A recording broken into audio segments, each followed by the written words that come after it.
ಅರ್ಜುನ ವಿಷಾದವನ್ನ ನಾವು ಮೊದಲನೇ ಅಧ್ಯಾಯದಲ್ಲಿ ನೋಡ್ತಾ, ಆ ಅರ್ಜುನ ವಿಷಾದವನ್ನ ಯಾವ ರೀತಿ ಆ ಸಾಂಖ್ಯ ಯೋಗದಿಂದ ಅಂದ್ರೆ ಜ್ಞಾನದಿಂದ ಎಲ್ಲರೂ ಮ್ಯೂಟ್ ಮಾಡ್ಕೊಳ್ಳಿ ದಯವಿಟ್ಟು.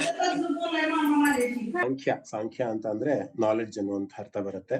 ಆ ಒಂದು ಶೋಕ ತಪ್ತನಾದಂತಹ ಅರ್ಜುನನ್ನ ಜ್ಞಾನದ ಮುಖಾಂತರ, ಆತ್ಮಜ್ಞಾನದ ಮುಖಾಂತರ, ಹಾಗೆ ಕ್ಷತ್ರಿಯ ಧರ್ಮವನ್ನ ಅವನಿಗೆ ಎಚ್ಚರ ಮಾಡುವಂತಹ ಒಂದು ತತ್ವವನ್ನ ಹೇಳ್ತಾ, ಒಂದಿಷ್ಟು ಕರ್ಮಯೋಗವನ್ನ, ಮನುಷ್ಯ ಕರ್ಮ ಮಾಡ್ತಾ ಇರೋನು ಯಾವ ರೀತಿಯ ಕರ್ಮಗಳನ್ನ ಮಾಡ್ತಾ ಹೋಗ್ಬೇಕು, ಪ್ರತಿಫಲಾಪೇಕ್ಷೆ ಇಲ್ಲದಲೇ ಇರುವಂತಹ ಕರ್ಮವನ್ನ ಒಬ್ಬ ಮನುಷ್ಯ ಯಾವಾಗ ಮಾಡ್ತಾ ಇರ್ತಾನೆ ಅಂಥವನು ಈ ಕರ್ಮಯೋಗದ ಒಂದು ನಾಲೆಡ್ಜ್ ಅಂತ ಏನಿದೆಯಲ್ಲ ಅದಕ್ಕೆ ಸೀಮಿತನಾಗಿರ್ತಾನೆ ಅಂತ ಒಂದಿಷ್ಟು ಕರ್ಮಯೋಗದ ಬಗ್ಗೆ ಹೇಳ್ತಾ, ನಂತರದಲ್ಲಿ ಸ್ಥಿತಪ್ರಜ್ಞನ ಲಕ್ಷಣಗಳನ್ನ ಒಂದಿಷ್ಟು ಲಿಸ್ಟ್ ಅನ್ನ ಕೃಷ್ಣ ಕೊಡ್ತಾ ಹೋಗ್ತಾನೆ. ಯಾವ ರೀತಿ ಸ್ಥಿತಪ್ರಜ್ಞ ಲಕ್ಷಣಗಳಿರುತ್ತೆ ಅಂತ ಅದು ಅರ್ಜುನೇ ಪ್ರಶ್ನೆ ಮಾಡ್ತಾನೆ, ಸ್ಥಿತಪ್ರಜ್ಞಸ್ಯ ಕಾ ಭಾಷಾ ಅಂತ. ಆಗ ಒಂದಿಷ್ಟು ಲಕ್ಷಣಗಳನ್ನ ಕೊಡ್ತಾ ಹೋಗ್ತಾನೆ ಕೃಷ್ಣ. ನಾವು ಅದನ್ನ ಕಳೆದ ಕ್ಲಾಸ್ ಅಲ್ಲಿ ಇದೆ, ಕಳೆದ ರೆಕಾರ್ಡಿಂಗ್ಸ್ ಅಲ್ಲೂ ಕೂಡ ನೀವು ಅದನ್ನ ಕೇಳಿಸ್ಕೊಂತ ಹೋಗ್ಬೋದು. ಎಲ್ಲಾ ಇಂದ್ರಿಯಗಳನ್ನ ನಿಗ್ರಹವನ್ನ ಮಾಡ್ತಾ, ಚಿತ್ತಕ್ಕೆ ಆಹಾರವನ್ನ ನಾವು ಕಾನ್ಸೆಪ್ಟ್ ನಾನು ಹೇಳಿದ್ದೆ, ಮತ್ತೆ ಅದು ತುಂಬಾ ಇಂಪಾರ್ಟೆಂಟ್ ಕಾನ್ಸೆಪ್ಟ್, ಅದಕ್ಕೋಸ್ಕರ ನಾನು ಮತ್ತೆ ಅದನ್ನ ರಿಪೀಟ್ ಮಾಡ್ತಾ ಇದ್ದೀನಿ. ವಿಷಯ ಅನ್ನುವಂತಹ ಒಂದು ವಸ್ತು ಏನಿದೆ ಅದು ಇಂದ್ರಿಯಗಳಿಂದ ಅಟ್ರಾಕ್ಟ್ ಆಗಿ, ಆ ಇಂದ್ರಿಯಗಳಿಂದ ಅದು ಒಂದು ಕಮಾಂಡ್ ಕೊಡುತ್ತೆ ಮನಸ್ಸಿಗೆ. ಈಗ ಒಂದು ಸೀರೆ ಒಂದು ಎಕ್ಸಾಂಪಲ್ ಕೊಟ್ಟಿದ್ದು, ಯಾವುದೋ ಒಂದು ದಾರಿನಲ್ಲಿ ಒಂದು ಸೀರೆ ಕಾಣಿಸಿದ, ಅದು ವಿಷಯ. ಕಣ್ಣು ಅನ್ನುವಂತಹ ಇಂದ್ರಿಯ ಆ ವಿಷಯವನ್ನ ನೋಡುತ್ತೆ, ಆ ನೋಡಿ ಅದು ಗ್ರಹಣೆ ಮಾಡುತ್ತೆ, ಈ ಸೀರೆ ನನಗೆ ಬೇಕು ಅಂತ. ಅದನ್ನು ಮನಸ್ಸಿಗೆ ಕೊಡುತ್ತೆ. ಅದಕ್ಕೋಸ್ಕರ ನಾನು ಬಹಳ ಅದು ಫೇಮಸ್ ಆದಂತಹ ಒಂದು ಶ್ಲೋಕವನ್ನು ಕೂಡ ಹೇಳಿದ್ದೆ. ಸಂಗಾತ್ ಸಂಜಾಯತೆ ಕಾಮಃ, ಕಾಮಾತ್ ಕ್ರೋಧೋ ವಿಜಾಯತೆ, ಕ್ರೋಧಾತ್ ಭವತಿ ಸಮೋಹಾತ್ ಸ್ಮೃತಿ ವಿಭ್ರಮಃ, ಸ್ಮೃತಿಭ್ರಂಶಾತ್ ಬುದ್ಧಿನಾಶಾತ್ ಪ್ರಣಶ್ಯತಿ ಅನ್ನುವಂತಹ ಈ ಎರಡು ಶ್ಲೋಕಗಳು ಪ್ರಾಬಬ್ಲಿ ನನ್ನ ಪ್ರಕಾರ ಇಡೀ ಭಗವದ್ಗೀತೆಯನ್ನ ಕನ್ಸೈಸ್ ಆಗಿ ಅರ್ಥ ಮಾಡ್ಕೊಬೇಕು ಅಂದ್ರೆ ಈ ಎರಡು ಶ್ಲೋಕಗಳನ್ನ ಅರ್ಥ ಮಾಡ್ಕೊಂಡ್ರೆ, ಸ್ಟೆಪ್ ಬೈ ಸ್ಟೆಪ್ ನೋಡ್ಕೊಂಡ್ಬಿಟ್ರೆ ಸಾಕು, ನಾವು ಇಡೀ ಭಗವದ್ಗೀತೆ ಸಾರವನ್ನೇ ಎರಡು ಶ್ಲೋಕದಲ್ಲಿ ಕೃಷ್ಣ ಕೊಟ್ಬಿಟ್ಟಿದ್ದಾನೆ ಅಂತ. ಸೊ ಹಾಗೆ ಇಂದ್ರಿಯವನ್ನ ಯಾರು ನಿಗ್ರಹ ಮಾಡ್ತಾನೆ ಅಂತವನು ಸ್ಥಿತಪ್ರಜ್ಞನಾಗಿರ್ತಾನೆ, ಅವನು ಜಾಗೃತನಾಗಿರ್ತಾನೆ ಅನ್ನುವಂತಹ ಒಂದು ಸಾಂಖ್ಯ ಯೋಗವನ್ನ ಕೃಷ್ಣ ಎರಡನೇ ಅಧ್ಯಾಯದಲ್ಲಿ ಕೊಡ್ತಾ, ಮೂರನೇ ಅಧ್ಯಾಯ ಕರ್ಮಯೋಗ ಅನ್ನುವಂಥದ್ದು. ಕರ್ಮಯೋಗದಲ್ಲಿ ಅರ್ಜುನನೇ ಪ್ರಶ್ನೆ ಮಾಡ್ತಾ ಹೋಗ್ತಾನೆ. ಮೊದಲಿಗೆ ಅರ್ಜುನದೇ ಪ್ರಶ್ನೆ ಆಗಿರುತ್ತೆ. ಮೊದಲನೇದಾಗಿ ಅವನು ಕೇಳ್ತಾನೆ, ಜಾಯಸಿ ಚೇತ್ ಕರ್ಮಣಸ್ತೆ ಮತಾ ಬುದ್ಧರ್ ಜನಾರ್ದನ, ತತ್ಕಿಂ ಕರ್ಮಣಿ ಗೋರೆ ಮಾಂ ನಿಯೋಜಯಿಸಿ ಕೇಶವ ಅಂತ. ಅಂದ್ರೆ ಯಾಕಪ್ಪ ನಂಗೆ ನಿಯೋಜಯಿಸಿ ಅಂದ್ರೆ, ಯಾಕಪ್ಪ ಈ ಒಂದು ಮತ್ತೆ ಕರ್ಮವನ್ನೇ ಮಾಡುವಂತ ಯಾಕಪ್ಪ ನನ್ಗೆ ನಿಯೋಜನೆ ಮಾಡ್ತಿದ್ಯಾ? ಇಷ್ಟೊತ್ತು ನೀನು ಇಷ್ಟು ಶ್ಲೋಕದಲ್ಲಿ 24 ಶ್ಲೋಕದಲ್ಲಿ ನೀನ್ ಹೇಳ್ತಾ ಹೋದೆ, ಸಾಂಖ್ಯ ಅಂದ್ರೆ ಏನು, ಸ್ಥಿತಪ್ರಜ್ಞ ಅಂದ್ರೆ ಯಾರು, ನಾವೆಲ್ಲರೂ ಕೂಡ ನಿರ್ಲಿಪ್ತನಾಗಿರ್ಬೇಕು, ಇಂದ್ರಿಯವನ್ನ ನಿಗ್ರಹ ಮಾಡ್ಬೇಕು, ಮಾಡುವಂತಹ ಕರ್ಮವನ್ನು ಮಾತ್ರ ನಾವು ಮಾಡ್ಬೇಕು, ಅದರ ಪ್ರತಿಫಲಾಪೇಕ್ಷೆನ ನಾವು ಇಟ್ಕೊಂಡು ಕರ್ಮವನ್ನ ಮಾಡಬಾರ್ದು, ಎಲ್ಲವನ್ನೂ ಕೂಡ ಹೇಳಿದೆ. ಇಷ್ಟೆಲ್ಲಾ ಕೂಡ ಹೇಳಿ ಮತ್ತೆ ನೀನು ಈ ಕುರುಕ್ಷೇತ್ರ ಅನ್ನುವಂತಹ ಒಂದು ಯುದ್ಧ ಭೂಮಿನಲ್ಲಿ ಮತ್ತೆ ನನಗೆ ಯುದ್ಧವನ್ನು ಮಾಡುವಂತ ಯಾಕಪ್ಪ ಪ್ರಚೋದನೆ ಮಾಡ್ತಿದ್ಯಾ? ನನ್ನ ಬಿಟ್ಬಿಡು, ನಾನು ಸನ್ಯಾಸಿಯಾಗಿ, ನಾನು ಸ್ಥಿತಪ್ರಜ್ಞನಾಗಿ, ನಾನು ಆಧ್ಯಾತ್ಮವನ್ನ ಅಥವಾ ಇದನ್ನ ತೆಗೆದುಕೊಂಡು, ನಾನು ಸನ್ಯಾಸತ್ವವನ್ನು ತೆಗೆದುಕೊಂಡು ನಾನು ಮುಕ್ತಿಯ ಕಡೆ ಹೋಗ್ತಾ ಹೋಗ್ತೀನಿ. ನನಗೆ ಸಂಘದ ಒಂದು ಅವಶ್ಯಕತೆ ಇಲ್ಲ, ಇಂದ್ರಿಯಗಳ ಒಂದು ಚಾಪಲ್ಯ ನನಗಿಲ್ಲ, ನನ್ ಬಿಟ್ಬಿಡಪ್ಪ, ಮತ್ತೆ ನೀನ್ ಯಾಕೆ ಈ ಒಂದು ಇದಕ್ಕೆ ನನ್ನ ನಿಯೋಜನೆ ಮಾಡ್ತಾ ಇದೀಯಾ ಅಂತ ಅರ್ಜುನ ಪ್ರಶ್ನೆ ಮಾಡ್ತಾನೆ. ಅಲ್ಲಿಂದ ಮತ್ತೆ ಇನ್ನಿಷ್ಟು ಕರ್ಮಯೋಗವನ್ನ ಪರಮಾತ್ಮ ಹೇಳ್ತಾ ಹೋಗ್ತಾನೆ. ಈ ಲೋಕದಲ್ಲಿ 2 ರೀತಿಯ ಕರ್ಮಿಗಳಿರ್ತಾರೆ ಅಂತ. ಲೋಕೇಸ್ಮಿನ್ ವಿವಿಧಾನಿಷ್ಠ ಪುರಾ ಪ್ರೋಕ್ತ ಮಯಾನಘ, ಜ್ಞಾನಯೋಗೇನ ಸಾಂಖ್ಯಾನಾಂ ಕರ್ಮಯೋಗೇನ ಯೋಗಿನಾಂ ಅಂತ ಭಗವಂತ ಹೇಳುವಂತ ಮೊದಲನೇ ಮಾತು. ಅಂದ್ರೆ ಈ ಒಂದು ಲೋಕದಲ್ಲಿ, ಲೋಕ ಅಂದ್ರೆ ಅವನೇ ಸೃಷ್ಟಿಸಿದಂತಹ ಈ ಒಂದು ಲೋಕದಲ್ಲಿ 2 ಪ್ರಕಾರದ ನಿಷ್ಠೆಗಳನ್ನ ನೋಡ್ತೀವಿ ಅಂತ. ಒಂದು ಸನ್ಯಾಸಿ ಆದವನು, ಒಂದು ಸನ್ಯಾಸತ್ವವನ್ನು ತೆಗೆದುಕೊಂಡು ಶಾಸ್ತ್ರಗಳ ಅಧ್ಯಯನವನ್ನ ಮಾಡ್ಕೊಂಡು ಜ್ಞಾನವನ್ನ ಸಂಪಾದನೆ ಮಾಡ್ಕೊಬೇಕು ಅನ್ನುವಂತಹ ಒಂದು ಕ್ಯಾಟಗರಿ ಒಬ್ಬನದಾದ್ರೆ, ಇನ್ನೊಬ್ಬಂದು ಯೋಗಿ ಅಂತ ಅಂದ್ರೆ ತನ್ನ ಕರ್ಮಗಳಲ್ಲಿ, ಈಗ ನಾನೊಬ್ಬ ಸಂಸಾರಿ ಅಂತ ಅಂದ್ರೆ ಸಂಸಾರದಲ್ಲಿದ್ದು ನನ್ನ ಜವಾಬ್ದಾರಿ ಏನು, ಗಂಡನಾಗಿ ನನ್ನ ಜವಾಬ್ದಾರಿ ಏನು, ಹೆಂಡತಿಯಾಗಿ ನನ್ನ ಜವಾಬ್ದಾರಿ ಏನು, ಒಬ್ಬ ತಮ್ಮನಾಗಿ ಒಬ್ಬ ಅಣ್ಣನಾಗಿ ನನ್ನ ಜವಾಬ್ದಾರಿ ಏನು, ಆ ಕರ್ಮಗಳನ್ನ ನಿಷ್ಠೆಯಿಂದ ಯಾರು ಮಾಡ್ತಾ ಹೋಗ್ತಾರೆ, ತಂದೆಯ ಕರ್ತವ್ಯವನ್ನ ಯಾರು ನಿಷ್ಠೆಯಿಂದ ಮಾಡ್ತಾ ಹೋಗ್ತಾನೆ, ಅವನು ಕೂಡ ಮುಕ್ತಿಗೆ ಅರ್ಹನಾಗ್ತಾನೆ ಅರ್ಜುನ. ಬರೀ ಯಾರು ಸನ್ಯಾಸತ್ವವನ್ನ ತೆಗೆದುಕೊಂಡು ಸಾಂಖ್ಯ ಯೋಗವನ್ನ ಚೆನ್ನಾಗಿ ಜೀರ್ಣ ಮಾಡ್ಕೊಂಡು ಪರಮಾತ್ಮನನ್ನ ತಲುಪುವಂತಹ ದಾರಿನೂ ಕೂಡ ಒಂದಿದೆ. ಅದಕ್ಕೆ ಲೋಕೇಸ್ಮಿನ್ ದ್ವಿವಿಧಾನಿಷ್ಠ, 2 ತರದ ಒಂದು ಆಯಾಮಗಳನ್ನು ನಾವು ನೋಡ್ತಾ ಹೋಗ್ತೀವಿ. ಒಂದು ಸನ್ಯಾಸತ್ವವನ್ನು ತೆಗೆದುಕೊಂಡು ಮುಕ್ತಿಯನ್ನ ಪಡ್ಕೊಳ್ಳೋದು ಒಂದಾದ್ರೆ, ಸಾಂಸಾರಿಕದಲ್ಲೇ ಇದ್ದುಕೊಂಡು ಸಂಸಾರದಲ್ಲೇ ಇದ್ದುಕೊಂಡು ನಿಷ್ಠೆಯಿಂದ ಕರ್ಮಗಳನ್ನ ಯಾರ್ ಮಾಡ್ತಾನೆ ಅಂಥವನು ಕೂಡ ಮುಕ್ತಿಗೆ ಅರ್ಹನಾಗ್ತಾನೆ. ಇದನ್ನ ನೀನ್ ಅರ್ಥಕೋ.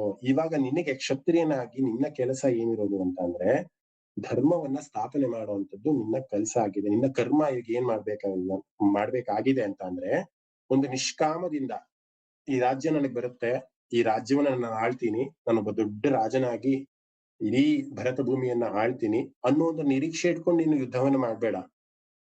ಇಲ್ಲಿ ದುರ್ಯೋಧನಾದಿಗಳು ಅಥವಾ ಕೌರವರು ನಿನ್ನ ಒಂದು ಕುಟುಂಬಕ್ಕೆ, ನಿನ್ನ ಒಂದು ಸಮಾಜಕ್ಕೆ ಕೆಡಕನ್ನ ಮಾಡಿದ್ದಾರೆ. ಆ ಕೆಡಕಿನ ಪ್ರತಿಫಲವಾಗಿ ನೀನು ಯುದ್ಧವನ್ನ ಮಾಡ್ತೀನಿ ಅನ್ನುವಂತಹ ಒಂದು ಕಾಮನೆಯಿಂದ ಅಥವಾ ಅನ್ನುವಂತಹ ಒಂದು ಕಲ್ಪನೆಯಿಂದ ನೀನು ಯುದ್ಧ ಮಾಡಿದ್ದೆ ಆದಲ್ಲಿ, ಅಲ್ಲಿ ನಿನಗೆ ಕರ್ಮ ಫಲ ತ್ಯಾಗ ಅನ್ನೋದೇ ಬರೋದಿಲ್ವಲ್ಲ. ಅಂದ್ರೆ ನಿನ್ನ ಕರ್ಮವನ್ನು ನೀನ್ ಯಾಕೆ ತ್ಯಾಗ ಮಾಡ್ಬೇಕು?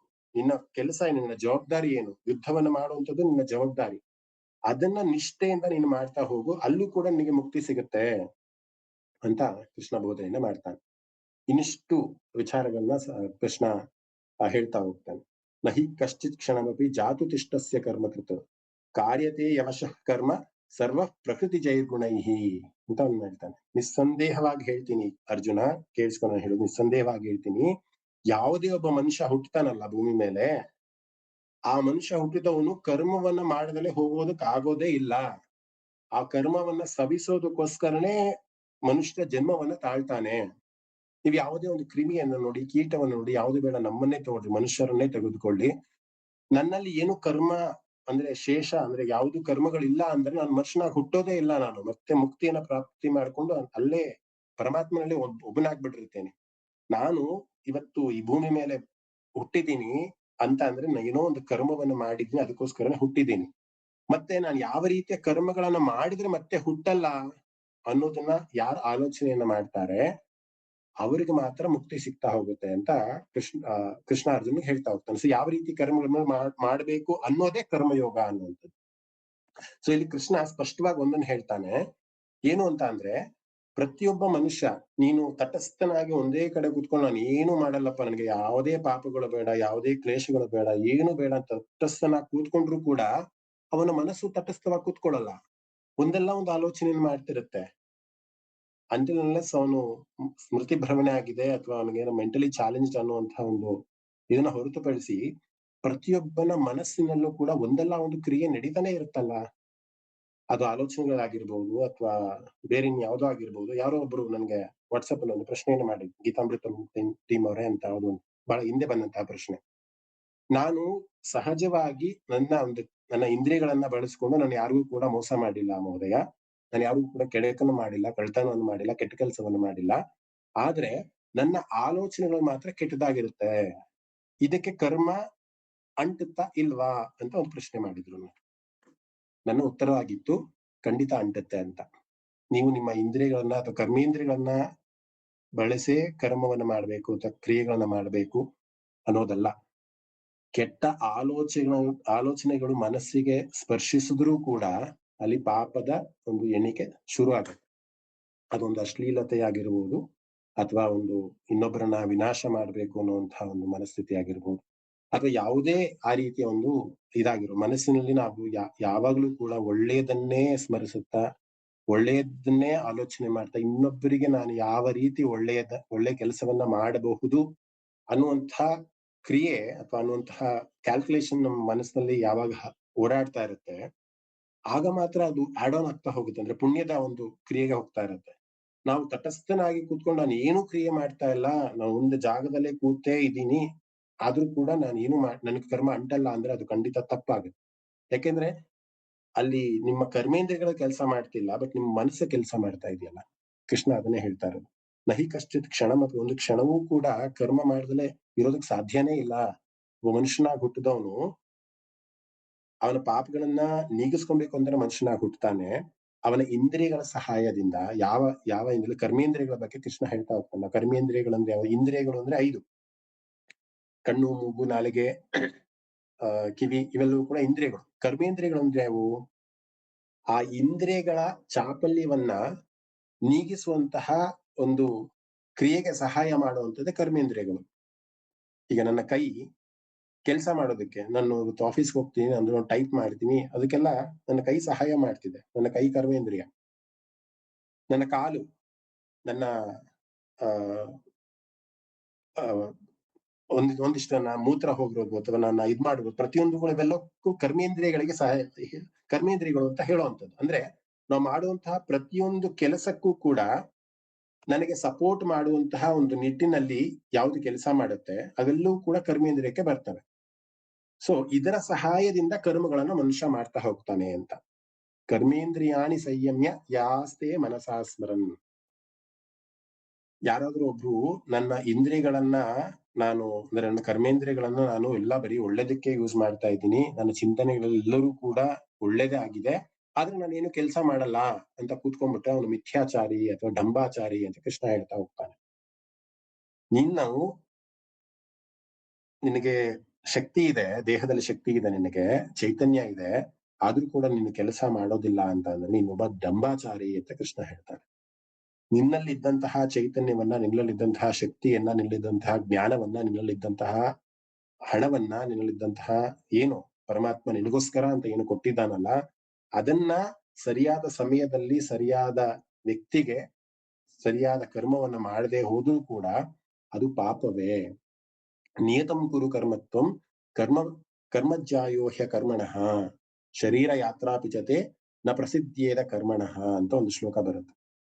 ನೀನು ಶಾಸ್ತ್ರ ವಿಹಿತವಾದಂತಹ ಕರ್ತವ್ಯಗಳನ್ನ ನೀನ್ ಮಾಡ್ಲೇಬೇಕು. ಅದರಿಂದ ನೀನ್ ಎಸ್ಕೇಪಿಸಮ್ ಆಗ್ತೀನಿ ಅನ್ನೋದು ಇಲ್ಲೇ ಇಲ್ಲ ಅಂತ. ಯಾಕಂದ್ರೆ ನಿಂಗೆ ಇವತ್ತು ಏನು ಅಂದ್ರೆ ನಿಮಗೆ ಶ್ರೀಮಂತ ಅನ್ನುವಂತಹ ಒಂದು ಪಟ್ಟ ಸಿಕ್ಕಿರತ್ತೆ. ಅದೇನೋ ನಿನ್ನ ಕರ್ಮಗಳಿಂದನೋ, ನಿನ್ನ ಸ್ವಭಾವದಿಂದನೋ, ಅಥವಾ ನಿನ್ನ ಬುದ್ಧಿಯಿಂದನೋ ಒಂದಿಷ್ಟು ಹಣ, ಆಸ್ತಿ ಎಲ್ಲ ನಿನಗೆ ಸಂಗ್ರಹ ಆಗಿದೆ. ಆ ಸಂಗ್ರಹ ಆಗಿರುವಂತಹ ಇದನ್ನ ಶಾಸ್ತ್ರಬದ್ಧವಾಗಿ, ಶಾಸ್ತ್ರ ಏನ್ ಹೇಳುತ್ತೆ, ಧರ್ಮಯುತವಾಗಿ ಮಾಡು ಪುರುಷಾರ್ಥ ಅಂತ ಹೇಳುತ್ತೆ. ಯಾವುದು 4 ಪುರುಷಾರ್ಥಗಳು, ಧರ್ಮ ಅರ್ಥ ಕಾಮ ಮೋಕ್ಷ.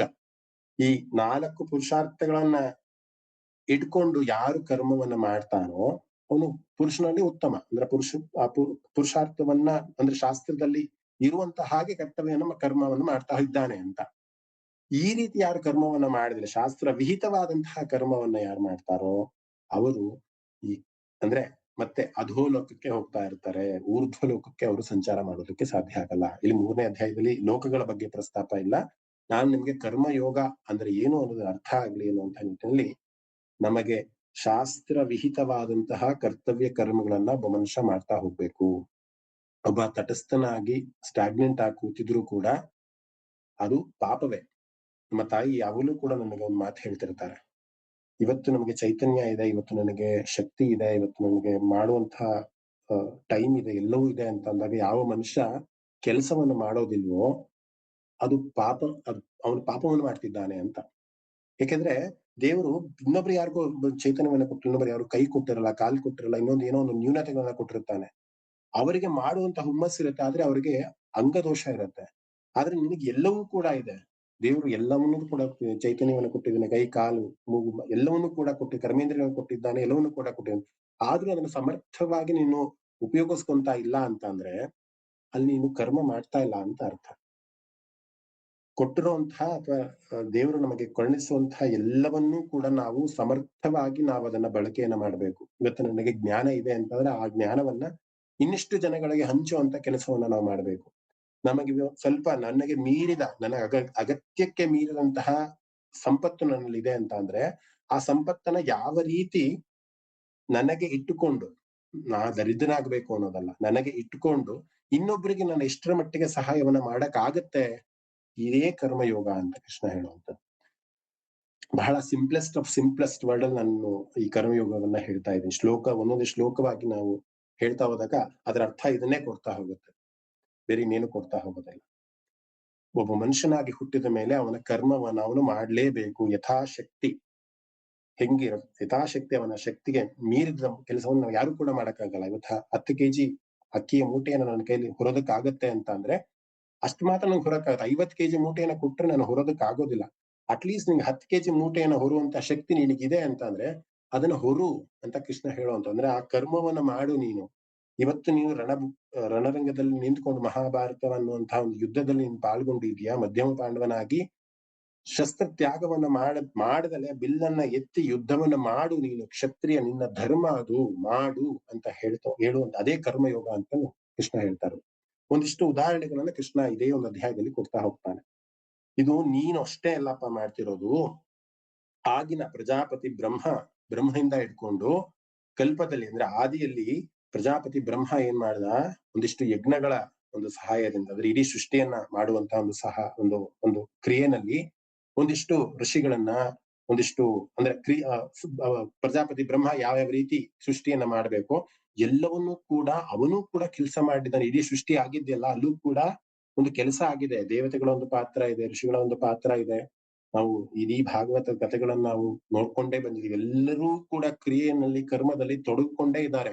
ಯಾರು ನಿಷ್ಕ್ರಿಯವಾಗಿ ನಾನು ಏನು ಕರ್ಮಗಳನ್ನು ಮಾಡೋದಿಲ್ಲ ಅಂದ್ಬಿಟ್ಟು ಯಾರು ಮುಕ್ತಿಗೆ ಹೋದವರು ಇತಿಹಾಸದಲ್ಲೇ ಇಲ್ಲ. ಯಾಕೆಂದ್ರೆ ಕರ್ಮ ಮಾಡಿದ್ರೆ ತಾನೇ ಅಲ್ಲಿ ಮುಕ್ತಿ ಸಿಗುವಂತದ್ದು. ನಿಮಗೆ ಎಲ್ಲವೂ ಕೂಡ ಇದೆ, ಅದ್ರ ಕರ್ಮ ಮಾಡಲ್ಲ ಅಂತ ಕೂತ್ಕೊಂಡ್ರೆ ಅದು ಖಂಡಿತ ಮುಕ್ತಿಗೆ ದಾರಿಯಲ್ಲ, ಅದು ಅಧೋಪತನಕ್ಕೆ ದಾರಿ ಅಂತ ಕೃಷ್ಣ ಹೇಳ್ತಾ ಹೋಗ್ತಾನೆ. ಮತ್ತೆ ಇನ್ನೂ ಕೂಡ ಇನ್ನೂ ಬಹಳ ವಿಶೇಷವಾಗಿ ಕೃಷ್ಣ ಹೇಳ್ತಾ ಹೋಗ್ತಾನೆ. ರಾಮಾಯಣದಲ್ಲಿ ಬರುವಂತಹ ಪಾತ್ರದ ಬಗ್ಗೆ ಕೃಷ್ಣ ಹೇಳ್ತಾ ಹೋಗ್ತಾನೆ. ಆಗಿನ ಮಹಾರಾಜರು ಕೂಡ, ಜನಕ ಮಹಾರಾಜರು ಕೂಡ ಕರ್ಮಗಳನ್ನು ಮಾಡ್ತಿದ್ರು ಅಂತ.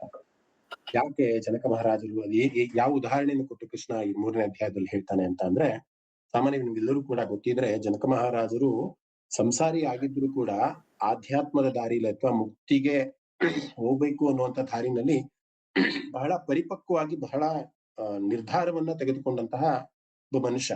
ಅಂದ್ರೆ ಸಂಸಾರದಲ್ಲಿ ಇದ್ರೂ ಕೂಡ ಯಾವ ರೀತಿ ಮುಕ್ತಿಯನ್ನ ಸಂಪಾದನೆ ಮಾಡ್ಬೇಕು ಅನ್ನೋದು ಬಹಳ ನಿರ್ದಿಷ್ಟವಾದ ಒಂದು ಕಲ್ಪನೆ ಅವರಲ್ಲಿತ್ತು.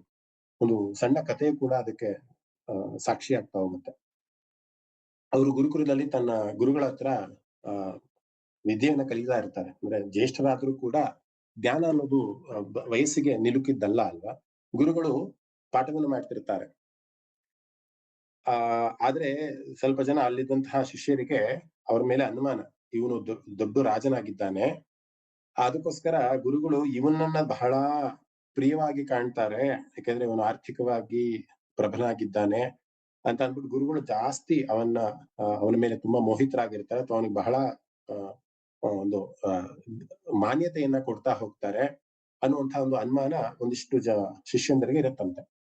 ಅದಕ್ಕೆ ಅವ್ರು ಏನ್ ಮಾಡ್ತಾರೆ ಅಂತ ಅಂದ್ರೆ, ಹೋಗಿ ಏನು ರಾಜ್ಯ ಇರುತ್ತಲ್ಲ, ಅರಮನೆ ಇರುತ್ತಲ್ಲ, ಆ ಅರಮನೆಗೆ ಬೆಂಕಿ ಬಿತ್ತು ಅನ್ನುವಂತ ಒಂದು ಪೊಳ್ಳು ಮಾತನ್ನ ಓಡಿ ಬಂದು ಎಲ್ಲರೂ ಕೂಡ ಹೇಳ್ತಾರಂತೆ. ಅಲ್ಲಿ ಗುರುಕುಲದಲ್ಲಿ ಪಾಠ ಮಾಡ್ತಾ ಇರುವಂತ ಸಮಯದಲ್ಲಿ ಎಲ್ಲರೂ ಕೂಡ ಓಡೋಗ್ತಾರಂತೆ ಆ ಪಾಠದ ಸಮಯದಲ್ಲಿ. ಆದ್ರೆ ಇವ್ರು ಮಾತ್ರ ಎದ್ದು ಹೋಗೋದಿಲ್ವಂತೆ. ಯಾಕೆಂದ್ರೆ ಅಲ್ಲಿ ಗುರು ಅವನಿಗೆ ಆಜ್ಞೆಯನ್ನ ಕೊಟ್ಟಿಲ್ಲ, ನೀನು ಹೋಗ್ಬಹುದು, ಪಾಠ ಮುಗಿದಿದೆ ಅನ್ನುವಂತ ಆಜ್ಞೆಯನ್ನ ಗುರು ಕೊಟ್ಟಿಲ್ಲ. ಅದಕ್ಕೋಸ್ಕರ ಜನಕ ಮಹಾರಾಜರು ಅಲ್ಲೇ ತಟಸ್ಥರಾಗುದು. ಅವರ ಅರಮನೆಗೆ ಬೆಂಕಿ ಬಿದ್ದಿದೆ, ಎಲ್ಲರೂ ಕೂಡ ನಾಶ ಆಗ್ತಿದೆ ಅನ್ನುವಂತಹ ಒಂದು ಸುದ್ದಿ ಕೇಳಿದ್ರು ಕೂಡ ಅವ್ರು ಅಲ್ಲೇ ಕೂತಿದ್ರಂತೆ. ಕಾರಣ ಇಷ್ಟೇ, ಅವರಿಗೆ ಆ ಅರಮನೆಯ ಮೇಲಿದ್ದಂತಹ ಮೋಹ ಆಗ್ಲಿ ಅಥವಾ ಅಲ್ಲಿ ನಾಶ ಆಗೋಗಿರೋದು ಅಥವಾ ಆಗ್ತಾ ಇರೋದಕ್ಕೂ ಇದಕ್ಕೂ ಯಾವುದೇ ರೀತಿಯ ಒಂದು ನಂಟಿಲ್ಲ ಅನ್ನುವಂತಹ ಒಂದು ಚಿತ್ತ ಬಹಳ ದೃಢವಾಗಿ ಅವರ ಮನಸ್ಸಲ್ಲಿ ಕೂತಿತ್ತು. ಅದೇ ನಮಗೆ, ನಾವೆಲ್ಲ ಸಾಮಾನ್ಯರು, ನಮ್ಮ ಮನೆಯಲ್ಲಿ ಏನೋ ಒಂದು ಸಣ್ಣದಾಗ್ತಿದೆ, ಯಾರೋ ಬಂದು ಮನೆ ಮುಂದೆ ಕಿರಿಚ್ತಾ ಇದಾರೆ ಅಂದ ತಕ್ಷಣ ನಾವು ಎದ್ದು ಬಿದ್ದು ಓಡೋಗ್ತೀವಿ, ಏನೋ ಆಗ್ತಿದೆ ಹ ಅಲ್ವಾ. ಸೊ ಹಾಗೆ ಒಬ್ಬ ಸಂಸಾರಿ ಆಗಿದ್ರೂ ಕೂಡ ಯಾವ ರೀತಿ ವಿರಕ್ತನಾಗಿರ್ಬೇಕು ಅನ್ನೋದೇ ಕರ್ಮಯೋಗ ಅನ್ನುವಂಥದ್ದು. ಸೊ ಒಂದಿಷ್ಟು ಉದಾಹರಣೆಗಳನ್ನ ಕೊಡ್ತಾ ಕೃಷ್ಣ ಮತ್ತೆ ಮುಂದುವರಿಸ್ತಾ ಹೇಳ್ತಾ ಹೋಗ್ತಾನೆ. ನೀನು ಯಾವ ರೀತಿ ಕರ್ಮಗಳನ್ನ ನೀನು ಮಾಡ್ತಾ ಹೋಗ್ತೀಯ ಕೃಷ್ಣ, ಅದೇ ರೀತಿ ನಿನ್ನ ಅನುಚರರು ಕೂಡ ಅದೇ ರೀತಿ ಕರ್ಮಗಳನ್ನ ಮಾಡ್ತಾ ಹೋಗ್ತಾರೆ ಅಂತ. ಯದ್ಯದಾಚರತೆ ಶ್ರೇಷ್ಠ ತತ್ತದೇವೇತರೋ ಜನಃ ಅಂತ ಒಂದು ಶ್ಲೋಕ ಬರುತ್ತೆ. ಇವತ್ತು ಮೋದಿಯವರು ಸ್ವಚ್ಛ ಭಾರತ್ ಅಭಿಯಾನವನ್ನ ಶುರು ಮಾಡಿದ್ರು. ಆ ಮೋದಿಯವರು ಸುಮ್ನೆ ಒಂದ್ ಮಾತು ಬಂದ್ಬಿಟ್ಟು ಮನ್ ಕಿ ಬಾತ್ ಅಲ್ಲೋ ಅಥವಾ ಬೇರೆ ಯಾವ್ದೋ ವೇದಿಕೆನಲ್ಲೋ ಕೂತ್ಕೊಂಡು ಸ್ವಚ್ಛ ಭಾರತ್ ಅನ್ನೋ ಅಭಿಯಾನ ಶುರು ಮಾಡ್ತಾ ಇದ್ದೀನಿ, ಎಲ್ಲರೂ ಕೂಡ ನಾಳೆಯಿಂದ ಪೊರಕೆ ಹಿಡ್ಕೊಂಡು ಇಡೀ ಭಾರತವನ್ನ ತಮ್ಮ ತಮ್ಮ ಏರಿಯಾಗಳನ್ನ ಕ್ಲೀನ್ ಮಾಡ್ಬೇಕು ಅನ್ನುವಂತ ಒಂದೇ ಒಂದು ಅನೌನ್ಸ್ಮೆಂಟ್ ಮಾಡಿದ್ರೆ ಸಾಕಾಗಿತ್ತು ಅನ್ಸುತ್ತೆ ಅವ್ರ ಲೆವೆಲ್ಗೆ. ಆದ್ರೆ ಅವರೇ ಪೊರಕೆ ಹಿಡ್ಕೊಂಡು ಯಾಕೆ ರೋಡ್ಗೆ ಬಂದ್ರು? ಯಾಕೆ ಅಂತ ಅಂದ್ರೆ, ಮೊದಲು ನೀನು ಕರ್ಮವನ್ನ ಮಾಡಿದ್ರೆ ಅದನ್ನ ನೋಡಿ ಸಮಾಜ ಅದು ನಿನ್ನನ್ನ ಅನುಸರಿಸ್ತಾರೆ ಅಂತ. ಯದ್ಯದ್ ಆಚರತೆ ಶ್ರೇಷ್ಠ, ಯಾರು ತುಂಬಾ ಶ್ರೇಷ್ಠ ಜನರು, ಈಗ ನಮ್ಮ ತಂದೆ ಮಾಡಿದ್ದನ್ನ ನೋಡಿ ನಾನ್ ಮಾಡ್ತಾ ಹೋಗ್ತೀನಿ. ಅದೇ ರೀತಿ ನಮ್ಮ ತಾತ ಮುತ್ತಜ್ಜರು ಅಥವಾ ಆನ್ಸೆಸ್ಟರ್ಸ್ ಮಾಡಿದ್ದನ್ನು ನೋಡಿ ನಾವು ಅದನ್ನ ಕಲಿತಾ ಹೋಗ್ತೀವಿ. ಹಾಗೆ ಮೊದಲು ನೀನು ಪರಿಪಕ್ವ ಆಗ್ಬೇಕು ಅನ್ನುವಂತಹ ಒಂದು ನೀತಿಯನ್ನ ಕೊಡುವಂತದ್ದು ಕೂಡ ಈ ಕರ್ಮಯೋಗವೇ ಆಗಿದೆ.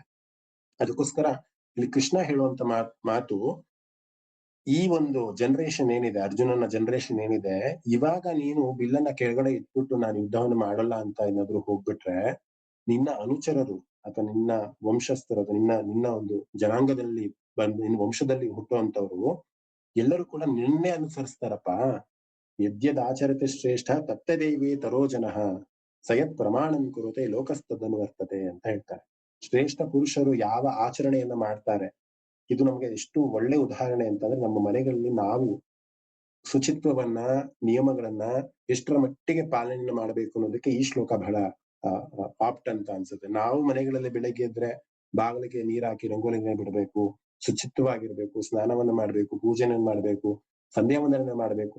ಇದನ್ನ ತಂದೆ ಆದವನ ಆಚರಣೆ ತಂದ್ರೆ ಮಾತ್ರ ಮಗನಾದವನ ಆಚರಣೆ ತರ್ತಾನೆ ಅದನ್ನ. ಅಯ್ಯೋ ನಮ್ಮಪ್ಪ ಮಾಡ್ತಿಲ್ಲ ನಾನ್ ಯಾಕೆ ಮಾಡ್ಬೇಕು ಅನ್ನುವಂತಹ ಒಂದು ಉದಾಸೀನ ಮನೋಭಾವವನ್ನು ನಮ್ಮ ಮಕ್ಕಳು ಇವತ್ತು ರೂಢಿಸಿಕೊಂಡಿದ್ದಾರೆ ಅಂತ ಅಂದ್ರೆ, ಅದಕ್ಕೆ ಬೇರೆ ಇನ್ಯಾರು ಕಾರಣರಲ್ಲ, ಅದಕ್ಕೆ ನಾವೇ ಕಾರಣರು ಅಂತ. ಸೊ ಒಂದೊಂದು ಶ್ಲೋಕವನ್ನು ತೆಗೆದುಕೊಂಡು ಕರ್ಮವನ್ನ ಯಾವ ರೀತಿ ಮಾಡ್ಬೇಕು, ಯಾವ ರೀತಿಯ ಕರ್ಮಗಳನ್ನ ಮಾಡ್ಬೇಕು ಅನ್ನೋದನ್ನ ಬಹಳ ಚೆನ್ನಾಗಿ ಈ ಒಂದು ಅಧ್ಯಾಯದಲ್ಲಿ ಕರ್ಮಯೋಗದಲ್ಲಿ ಕೃಷ್ಣ ಕೊಡ್ತಾ ಹೋಗ್ತಾನೆ. ಕೊನೆಯ ಒಂದಿಷ್ಟು ಶ್ಲೋಕಗಳಲ್ಲಿ ಕೃಷ್ಣ ಒಂದು 3 ಭಾಗಗಳನ್ನ ಹೇಳ್ತಾನೆ. ಅಂದ್ರೆ ನಮ್ಮ ಮನಸ್ಸು ಪರಿಪಕ್ವ ಆಗ್ಬೇಕು, ಅಥವಾ ನಮ್ಮ ಮನಸ್ಸು ಆ ಒಂದು ಶಾಸ್ತ್ರ ವಿಹಿತವಾದಂತಹ, ಅಂದ್ರೆ ಶಾಸ್ತ್ರದಲ್ಲಿ ಹೇಳಿರುವ ನಿಟ್ಟಿನಲ್ಲೇ ನಾವು ಆ ನಮ್ಮ ಕರ್ಮಗಳನ್ನ ಮಾಡ್ಬೇಕು ಅಂದಾಗ ಮೊದಲಿಗೆ ಬರುವಂತದ್ದು ಇಲ್ಲಿ 3 ಅಂಶಗಳು ಬರುವಂತದ್ದು. ಒಂದು ಮನಸ್ಸು, ಒಂದು ಇಂದ್ರಿಯ, ನಂತರ ಮನಸ್ಸು ಮತ್ತೆ ಬುದ್ಧಿ ಎನ್ನುವಂತಹ 3 ಅಂಶಗಳನ್ನ ಕೃಷ್ಣ ಕೊಡ್ತಾ ಹೋಗ್ತಾನೆ. ಇಂದ್ರಿಯಗಳು ಯಾವಾಗ್ಲೂ ಕೂಡ ನಮ್ಗೆ ಫುಡ್ ಇದ್ದ ಹಾಗೆ. ನಮ್ಮ ಇಡೀ ಕರ್ಮವನ್ನ ಮಾಡೋದಕ್ಕೆ ಪ್ರಚೋದನೆಯನ್ನ ಮಾಡುವಂತದ್ದೇ ಇಂದ್ರಿಯಗಳು. ಆ ದೇವರು ಬಹಳ ಚಾಣಕ್ಷನಾಗಿ ಈ ಒಂದು ಇಂದ್ರಿಯಗಳನ್ನ ಕೊಟ್ಬಿಟ್ಟಿದ್ದಾನೆ.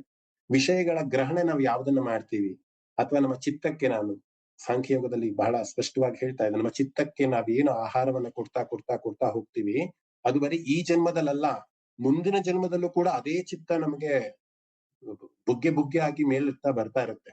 ನಮ್ಮ ಚಿತ್ತ ನಿರೋಧವನ್ನ ನಾವು ಇಷ್ಟರ ಮಟ್ಟಿಗೆ ಶುದ್ಧಿಯಾಗಿ ಇಟ್ಕೊಂತೀವೋ ಅಷ್ಟರ ಮಟ್ಟಿಗೆ ನಾವು ಮುಕ್ತಿಗೆ ಹತ್ರ ಆಗ್ತಾ ಹೋಗ್ತಿರ್ತೀವಿ. ಸೊ ನಮ್ಮ ಚಿತ್ತ ಭ್ರಮಣೆ ಆಗ್ಬಾರ್ದು, ಅಥವಾ ಚಿತ್ತಕ್ಕೆ ನಾವು ಕಮಾಂಡ್ ನ ಕಳಿಸಬಾರ್ದು ಅಂದಾಗ ನಾವು ಮೊದಲಿಗೆ ಕಂಟ್ರೋಲ್ ಮಾಡ್ಬೇಕಾಗಿರುವಂತದ್ದು ನಮ್ಮ ಇಂದ್ರಿಯಗಳನ್ನ.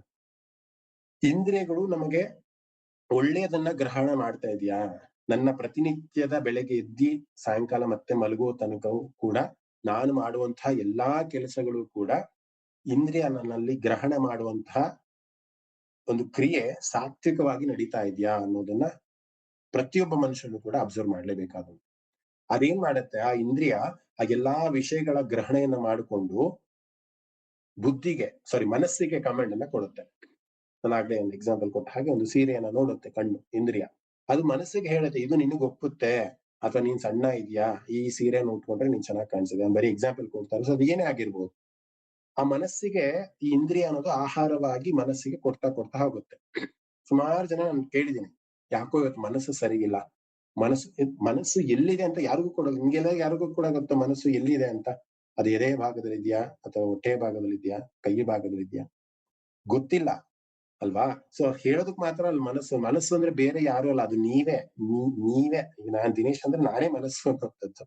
ಸೊ ಈ ಇಂದ್ರಿಯಗಳ ಒಂದು ಗ್ರಹಣೆಯನ್ನ ಮಾಡ್ಕೊಂಡು ಮನಸ್ಸಿಗೆ ನಾನು ಏನು ಕಮಾಂಡ್ ಅನ್ನ ಕೊಡ್ತಾ ಇದ್ದೀನಲ್ಲ, ಅದು ಬೇರೆ ಯಾರು ಕೊಡ್ತಾ ಇಲ್ಲ, ನೀವೇ ಕೊಡ್ತಾ ಇರುವಂತದ್ದು ಮನಸ್ಸಿಗೆ ಕಮಾಂಡ್ ಅನ್ನ.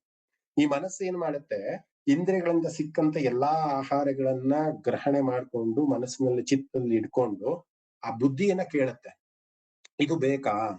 ಈಗ ಸೀರೆಯದೇ ಎಕ್ಸಾಂಪಲ್ ತಗೊಳ್ಳಿ, ಈ ಒಂದು ಸಂದರ್ಭದಲ್ಲಿ, ಈ ಒಂದು ದಿನಕ್ಕೆ, ಯಾವಾಗಲೂ ಯುಗಾದಿ ಇನ್ನು ಮಾರ್ಚ್ ಅಲ್ಲಿ ಬರುತ್ತೆ, ಈಗ ಈ ಸೀರೆ ಬೇಕಾ ಅಂತ ಪ್ರಶ್ನೆಯನ್ನ ಮಾಡುತ್ತೆ ಬುದ್ಧಿಗೆ.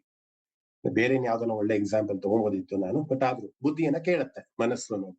ಈ ಬುದ್ಧಿ ಅಂತ ಏನಿದೆಯಲ್ಲ, ಇದು ಬಹಳ ತೀಕ್ಷ್ಣವಾಗಿ, ಬಹಳ ಜಾಗೃತವಾಗಿ ನಮ್ಮಲ್ಲಿ ಇರ್ಬೇಕಾಗತ್ತೆ. ಪ್ರತಿಯೊಂದು ಕರ್ಮವನ್ನ ಮಾಡ್ಬೇಕಂದ್ರೂ ಕೂಡ ಈ ಬುದ್ಧಿ ಅನ್ನೋದು ಪಾಸಿಟಿವ್ ಕಮಾಂಡ್ಸ್ ಅನ್ನ ಮನಸ್ಸಿಗೆ ಕೊಡ್ತಾ ಹೋಗ್ಬೇಕು. ಇದು ಅವಶ್ಯಕತೆ ಇದೆ, ಇದು ಅವಶ್ಯಕತೆ ಇಲ್ಲ. ಇದು ನಿನ್ನನ್ನ ಅಧೋಗತಿಗೆ ತೆಗೆದುಕೊಂಡು ಹೋಗುತ್ತೆ, ಇದು ನಿನ್ನ ಉಚ್ಚ ಸ್ಥಾನಕ್ಕೆ ತೆಗೆದುಕೊಂಡು ಹೋಗುತ್ತೆ ಅನ್ನುವಂತ ಹೇಳುವಂತಹ ಒಂದು ಪರಿಜ್ಞಾನ ಅಥವಾ ಒಂದು ಪ್ರಜ್ಞೆ ಈ ಬುದ್ಧಿಗೆ ಬೇಕಾಗಿರುತ್ತೆ.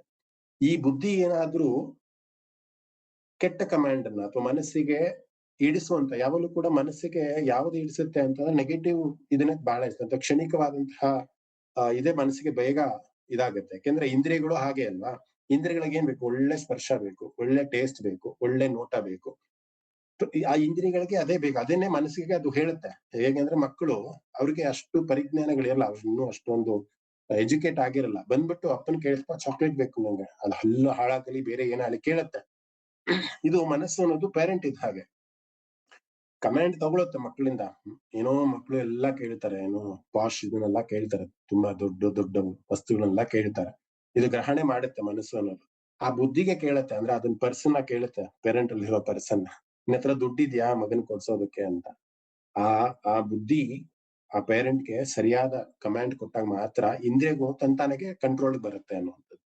ಸೊ ಈ ಬುದ್ಧಿ ಅನ್ನೋದೇನಿದೆ, ಅದು ಬಹಳ ತುಂಬಾ ಆಪ್ಟ್ ಆದಂತಹ ಡಿಸಿಷನ್ ನ ಯಾವಾಗ ತೆಗೆದುಕೊಂತಾನೆ, ಆಗ ನಾವು ಮಾಡುವಂತಹ ಕರ್ಮಗಳು ಬಹಳ ಸಕಾರಾತ್ಮಕವಾಗಿರುತ್ತೆ. ನಮ್ಮ ಇಡೀ ಜನ್ಮ ಅಂತಂದ್ರೆ ನಮ್ಮಲ್ಲಿ ಇರುವಂತಹ ಏನ್ ಆಯಶ್ ಇದೆ, ನಮ್ಮ ದೇವರು ಕೊಟ್ಟಿರುವಂತಹ ದಿನಗಳು, ಹಗಲುಗಳು, ರಾತ್ರಿಗಳು ಏನಿದೆ, ಅಷ್ಟೂ ಸಮಯವನ್ನು ಕೂಡ ಒಳ್ಳೆ ಕರ್ಮಗಳನ್ನ, ಏನು ಕರ್ಮಯುಗದಲ್ಲಿ ಕೃಷ್ಣ ಹೇಳ್ತಾ ಹೋದ್ನಲ್ಲ, ಯಾವ ರೀತಿಯ ಕರ್ಮಗಳನ್ನು ಮಾಡೋದು, ಪ್ರತಿಫಲಾಪೇಕ್ಷೆ ಇಲ್ಲದಂತಹ ಕರ್ಮಗಳನ್ನ ಮಾಡ್ತಾ ಹೋಗ್ಬೇಕು. 10 ಜನಕ್ಕೆ ಒಳ್ಳೇದಾಗುವಂತಹ ಕರ್ಮಗಳನ್ನ ಮಾಡ್ತಾ ಹೋಗ್ಬೇಕು. ಯಾವುದೇ ರೀತಿಯ ಆಸಕ್ತಿ, ಅಕರ್ಮ ವಿಕರ್ಮ ಅನ್ನುವಂತಹ 2 ಪದಗಳನ್ನ ನಾವು ಮತ್ತೆ 8ನೇ ಅಧ್ಯಾಯದಲ್ಲಿ ಇದನ್ನ ನಾವು ಬಹಳ ಆಳವಾಗಿ ಕಲಿತಾ ಹೋಗ್ತೀವಿ. ನನಗೆ ಇದು ಬೇಕೇ ಬೇಕು, ನಾನು ಈ ಸತಿ ಅಪಾರ್ಟ್ಮೆಂಟ್ ನಾನು ಕೊಂಡ್ಕೊಳ್ಳೇಬೇಕು ಅನ್ನುವಂತಹ ಒಂದು ಕಾಮನೆ ಅಥವಾ ಆಸೆ, ಆ ಕಾಮನೆಗಳು ಅಥವಾ ಇದಕ್ಕೆ ನಾವು ಬುದ್ಧಿಯನ್ನ ಕೊಡದಲೆ, ನಮಗೆ ಏನ್ ಅವಶ್ಯಕತೆ ಇದೆ, ನಮ್ಮಲ್ಲಿ ನಿಜವಾಗಿ ಬೇಕಾದಂತಹ ನನ್ನ ಒಂದು ಜನ್ಮಕ್ಕೆ ನಾನು ಮುಕ್ತಿಯನ್ನ ಪಡೆದುಕೊಳ್ಳೋದಕ್ಕೆ ಯಾವ ರೀತಿಯ ಕರ್ಮಗಳನ್ನ ನಾನು ಮಾಡ್ತಾ ಹೋಗ್ಬೇಕು ಅನ್ನುವಂತಹ ಒಂದು ಪ್ರಜ್ಞೆ ಯಾವಾಗ ಈ ಬುದ್ಧಿ ಅನ್ನುವಂತಹ ಒಂದು ಇದು ಕೊಡ್ತಾ ಹೋಗುತ್ತೆ, ಆಗ ಮಾಡುವಂತಹ ಎಲ್ಲಾ ಕೆಲಸಗಳು ಕೂಡ ಸಾತ್ವಿಕವಾಗಿರುತ್ತೆ, ಪರಮಾತ್ಮ ಮೆಚ್ಚುವಂತಹ ಕೆಲಸಗಳನ್ನ ನಾವೆಲ್ಲರೂ ಕೂಡ ಮಾಡ್ತಾ ಹೋಗ್ತೀವಿ. ಇನ್ನೊಬ್ಬರಿಗೆ 10 ಜನಕ್ಕೆ ಒಳ್ಳೇದಾಗುವಂತಹ ಕೆಲಸಗಳನ್ನ, ಮತ್ತೆ ನಮ್ಮಲ್ಲಿ ಇರುವಂತಹ, ನಾನಾಗ್ಲೇ ಹೇಳಿದ್ನಲ್ಲ, ನಮ್ಮಲ್ಲಿ ಶಕ್ತಿ, ಜ್ಞಾನ ಅಥವಾ ಬೇರೆ ಯಾವುದೋ ಸಂಪತ್ತು ಎಲ್ಲವೂ ಕೂಡ ನಮ್ಮಲ್ಲಿ ಇದೆ ಅಂತ ಅಂದ್ರೆ, ಅದನ್ನ ಒಳ್ಳೆಯ ರೀತಿಯಲ್ಲಿ ಇನ್ನೊಬ್ಬರಿಗೆ ಒಳ್ಳೇದಾಗುವಂತಹ ರೀತಿಯಲ್ಲಿ ಮಾಡುವಂತಹ ಕರ್ಮಗಳನ್ನ ನಾವು ಮಾಡ್ತಾ ಹೋಗ್ಬೇಕು. ಇದೇ ಕರ್ಮಯೋಗದ ಇಡೀ ಸಾರ. ನೀವು ಅಷ್ಟು 42 ಶ್ಲೋಕಗಳೇನೋ ಇದೆ ಅಂತ ಅನ್ಸುತ್ತೆ, 42 ಶ್ಲೋಕವನ್ನ ನೀವು ಸಾರವಾಗಿ ಹಿಂಡಿ ನೋಡಿದ್ರೆ ಯಾವ ರೀತಿಯ ಕರ್ಮಗಳನ್ನ ಮಾಡ್ತಾ ಹೋಗ್ಬೇಕು, ಮನಸ್ಸು, ಇಂದ್ರಿಯ ಮತ್ತೆ ಬುದ್ಧಿಗಳನ್ನ ಯಾವ ರೀತಿಯಲ್ಲಿ ಇಟ್ಕೊಂಡಾಗ ಕರ್ಮಗಳನ್ನ ಒಳ್ಳೆ ಕರ್ಮಗಳನ್ನ ಮನುಷ್ಯ ಮಾಡಕ್ ಸಾಧ್ಯ ಆಗತ್ತೆ. ಅರ್ಜುನ ಇಲ್ಲಿ ಕೇಳ್ತಾನೆ ಮೊದಲನೇದಾಗಿ, ಸನ್ಯಾಸತ್ವನೇ ಸಾಕಲ್ವಾ? ಅಧ್ಯಯನಗಳ ಈ ಪ್ರತಿ ವಾರ ವಿಷ್ಣು ಸಹಸ್ರನಾಮನ ಕಲ್ತ್ಕೊಂಡು, ವಿಷ್ಣುವನ್ನ ಇದನ್ನ ಕಲ್ತ್ಕೊಂಡು ಬಿಟ್ರೆ ಸಾಕಲ್ಲ, ಮತ್ತೆ ಏನ್ ಕೆಲಸ ಮಾಡೋದೇ ಬೇಡ ಅಲ್ವಾ? ಅಲ್ಲ, ಸೋಮವಾರದಿಂದ ಮತ್ತೆ ಶನಿವಾರ ಬರೋ ತನಕನೂ ನೀವ್ ಎಷ್ಟರ ಮಟ್ಟಿಗೆ ಒಳ್ಳೊಳ್ಳೆ ಕೆಲಸಗಳನ್ನ ಮಾಡಿದೀರಾ ಅನ್ನೋದೇ ನಿಮ್ಮ ಪಾಪ ಪುಣ್ಯಗಳಿಗೆ ಬರುವಂತದ್ದು. ಇದು ಬರೀ ದಾರಿ ಅಷ್ಟೇ, ಇದು ಒಳ್ಳೆ ದಾರಿ ಇದೆ, ಈ ರೀತಿ ಕರ್ಮಗಳನ್ನ ಮಾಡಿದ್ರೆ ನಿನಗೆ ಶ್ರೇಯಸ್ ಸಿಗುತ್ತೆ, ಮುಕ್ತಿ ಸಿಗುತ್ತೆ ಅಂತ ಶಾಸ್ತ್ರಗಳು ಹೇಳುವಂತದ್ದಷ್ಟೇ. ಆ ಶಾಸ್ತ್ರಗಳ ಒಂದು ಇದನ್ನ, ಶಾಸ್ತ್ರದಲ್ಲಿ ಇರುವಂತಹ ಕರ್ಮಗಳನ್ನ ನಾವು ಮಾಡ್ತಾ ಹೋದಾಗ ಮಾತ್ರ ನಮಗೆ ಮುಕ್ತಿ ಅನ್ನೋದು ದೊರಕ್ತಾ ಹೋಗುತ್ತೆ ಅನ್ನುವಂಥದ್ದು. ಇನ್ನು ಹೇಳ್ಬೇಕಂದ್ರೆ ಈ ಅಧ್ಯಾಯದಲ್ಲಿ ಬಹಳಷ್ಟು ವಿಚಾರಗಳನ್ನ ಹೇಳ್ತಾ ಹೋಗ್ಬೋದು. ಒಂದು ಶ್ಲೋಕವನ್ನು ತೆಗೆದುಕೊಂಡ್ರೆ ಒಂದು ಅರ್ಧ ಗಂಟೆ ಮಾತಾಡುವಷ್ಟು ಮಟ್ಟಿಗೆ ಕೃಷ್ಣ ಇಡೀ ಭಗವದ್ಗೀತೆಯನ್ನ, ಇಡೀ ಉಪನಿಷತ್ತಿನ ಸಾರವನ್ನ, ಇಡೀ ವೇದದ ಸಾರವನ್ನ ನಮಗೆ ಕಟ್ಟಿ ಕೊಟ್ಟಿರ್ತಾನೆ. ಹಾಗೆ ಕರ್ಮಯೋಗ ಅಂದ್ರೆ ಇಷ್ಟೇ, ನಮ್ಮ ಯಾವುದೇ ರೀತಿಯ ಪ್ರತಿಫಲಾಪೇಕ್ಷೆ ಇಲ್ಲದಲೆ ನನಗಿದು ಬೇಕೇ ಬೇಕು, ನನಗೆ ಸಿಗಬೇಕು ಅನ್ನುವಂತಹ ಒಂದು ಸ್ವಾರ್ಥದಿಂದ ನಿಸ್ವಾರ್ಥಿಯಾಗಿ ಅಕರ್ಮಿಗಳಾಗಿ ಕರ್ಮವನ್ನು ಮಾಡುವಂತಹ ಒಂದು ಕ್ರಿಯೆನಲ್ಲಿ ನಮ್ಮ ಮನಸ್ಥಿತಿಯನ್ನ ನಾವು ಯಾವಾಗ ತೆಗೆದುಕೊಂಡು ಹೋಗ್ತೀವಿ, ಆಗ ನಾವು ಮುಕ್ತಿಗೆ ಬಹಳ ಹತ್ತಿರವಾಗಿ ಹೋಗ್ತೀವಿ ಅನ್ನುವಂತಹ ಒಂದು ಸಾರವನ್ನ ಕೊಡುವಂಥದ್ದೇ ಕರ್ಮಯೋಗ ಅನ್ನುವಂಥದ್ದು. ಇನ್ನ ಮುಂದಿನ ಅಧ್ಯಾಯ ಒಂದು ಜ್ಞಾನ ಯೋಗ ಅಂತಲೂ ಕೂಡ ಕರೀತಾರೆ, ಜ್ಞಾನ ಕರ್ಮ ಸನ್ಯಾಸ ಯೋಗ ಅಂತ. ಬರೀ ಕರ್ಮ ಮಾಡಿದ್ರೆ ಸಾಲದಲ್ವಾ? ಇವತ್ತು ನಾನು ಚಾರ್ಟರ್ಡ್ ಅಕೌಂಟೆಂಟ್ ಆಗಿದ್ದೀನಿ ಅಂದ್ರೆ ಬರೀ ನಾನು debit to credit to balance sheet P&L ನೋಡ್ಕೊಂಡ್ರೆ ಸಾಲದಲ್ವಾ? ಸಾರಿ, ಬರೀ ಆಫೀಸಲ್ಲಿ ಕೆಲಸ ಮಾಡಿದ್ರೆ ಸಾಲದಲ್ವಾ? ಯಾವ್ದು ಡೆಬಿಟ್ಗೆ ಯಾವ್ದು ಕ್ರೆಡಿಟ್ ಆಗ್ಬೇಕು ಅನ್ನೋದು ನಮ್ಗೆ ಗೊತ್ತಿರ್ಬೇಕು. ಜ್ಞಾನದ ಅವಶ್ಯಕತೆ ನಮ್ಗೆ ತುಂಬಾ ಇರುತ್ತೆ. ಸೊ ಅದರ ಬಗ್ಗೆ, ಜ್ಞಾನದ ಬಗ್ಗೆ ಇನ್ನಿಷ್ಟು ಮಾಹಿತಿಗಳನ್ನ ಕೃಷ್ಣ ಅರ್ಜುನನಿಗೆ ಕೊಡ್ತಾ ಹೋಗ್ತಾನೆ. ಆ ಜ್ಞಾನಧಾರೆಯನ್ನ ನಾವು ಖಂಡಿತ ಮುಂದಿನ ಶನಿವಾರ ನಾವು ಅದರ ಬಗ್ಗೆ ತಿಳ್ಕೊಂತಾ ಹೋಗೋಣ. ಏನಾದ್ರು ಸಂದೇಹಗಳಿದ್ದಲ್ಲಿ ಖಂಡಿತ ಕೇಳ್ಬೋದು, ಇಲ್ಲಾಂದ್ರೆ ವಾಟ್ಸ್ಆಪ್ ಗಣ ಓಪನ್ ಆಗುತ್ತೆ. ಶುಭ ಸಾಯಿ ಮಹಾ. ಧನ್ಯವಾದಗಳು. ಧನ್ಯವಾದಗಳು.